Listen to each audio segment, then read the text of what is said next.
Hi there, I'm Dr. Stan Steindl. What is compassion? Well, this remains a critical question, especially in compassion-focused therapy and compassionate mind training, where psychoeducation around compassion is often where we start. And one way to answer this question is to perhaps highlight what compassion is not.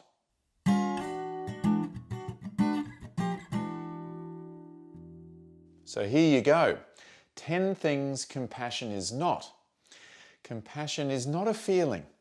It's not the same as love, and it's not the same as kindness. Compassion draws on the skill of empathy, but is not empathy.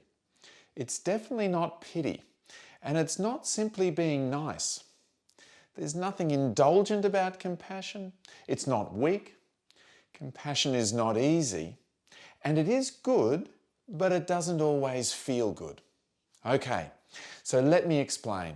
First, compassion is not a feeling, but can be textured by all sorts of feelings: warmth, tenderness, nervousness, sorrow, anger, determination, and many others. Rather, compassion is a motivation, orienting humans towards engaging with distress and suffering in self and others, and trying to alleviate or prevent that suffering through helpful action. Second, compassion is not the same as love. There are many types of love, and compassion may involve agape, metta, ishq or ren, a universal, unconditional love. However, loving someone need not be a prerequisite for compassion. We may show compassion to those we don't love or we don't like, or perhaps even those we loathe, our enemies. So too, we may show compassion to those parts of ourselves we dislike or loathe. We show compassion to our own dark sides. Third, compassion is not the same as kindness. Kindness refers to actions intended to benefit others. Compassion refers to a sensitivity to suffering and taking action to try to alleviate or prevent that suffering. Compassionate action may be a specific form of kindness and is also intended to benefit others. But kindness doesn't always involve compassionate motivation per se. Perhaps the defining feature of compassion, unlike kindness, is the presence of suffering. Fourth, compassion draws on the skill of empathy, but is not the same as empathy.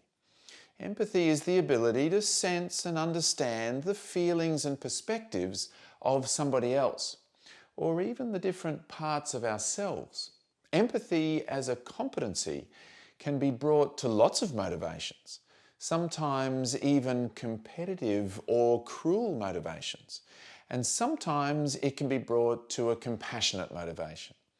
We create an empathic bridge between self and other, or self and self, to engage with suffering and take helpful action. Fifth, compassion is definitely not pity.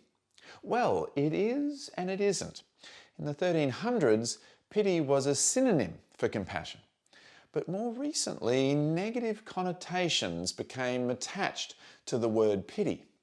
Superiority, judgment, contempt, dismissal, disregard, and othering. Unlike pity, compassion motivates us to take helpful action, where pity might look at suffering and say, "Oh, you poor thing." Compassion rolls up its sleeves and says, "Right, what can I do to help?" Sixth, compassion is not simply being nice. Of course, being nice is very, well, nice, and compassionate action can be delivered nicely, but not necessarily. Think of a child reaching for a saucepan of boiling water. Compassion motivates us to act, but with blunt, sharp urgency. Compassion is not always nice, agreeable, or pleasing. It might be gruff, distant, angry. The list goes on. But it is always wise, strong, courageous, and committed to being helpful, and very, very powerful. Seventh, there is nothing indulgent about compassion. People worry that compassion, especially self-compassion, is indulgent, letting ourselves or others off the hook to simply feel good. But compassion is not about allowing ourselves or others to indulge in pleasure. It's about health and well-being and living a good life. Sometimes this is the much tougher road. Not that we berate ourselves into being good. That's not compassion either. It's the wisdom, strength, courage and commitment to make choices that support health and well-being. Eighth, compassion is not weak. It's dog eat dog out there. You got to fight. Compassion is weak. In fact, compassion is strong, grounded, stable and determined.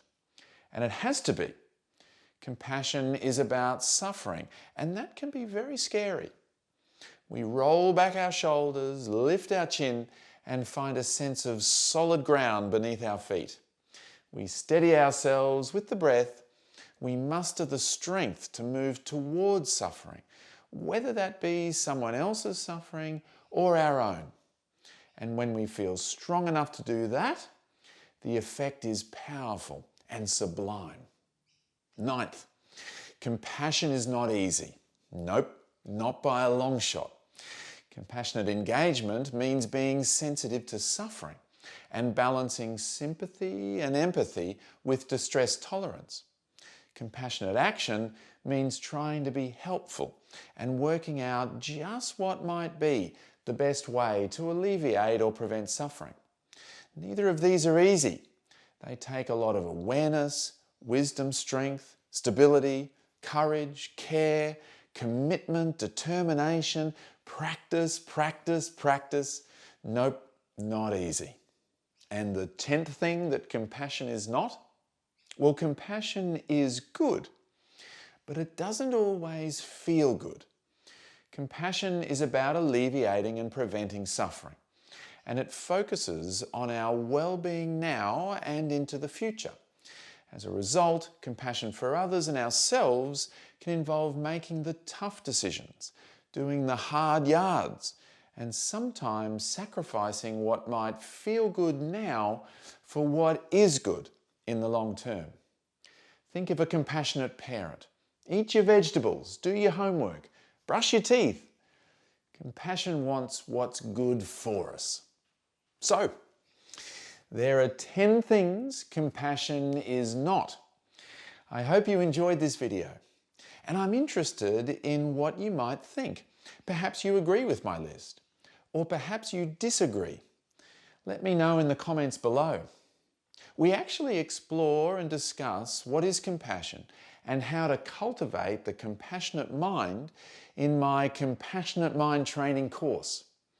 If you're interested in learning more, please be in touch via email cmt@psychologyconsultants.com.au. That address is also included in the description below. Thanks for watching.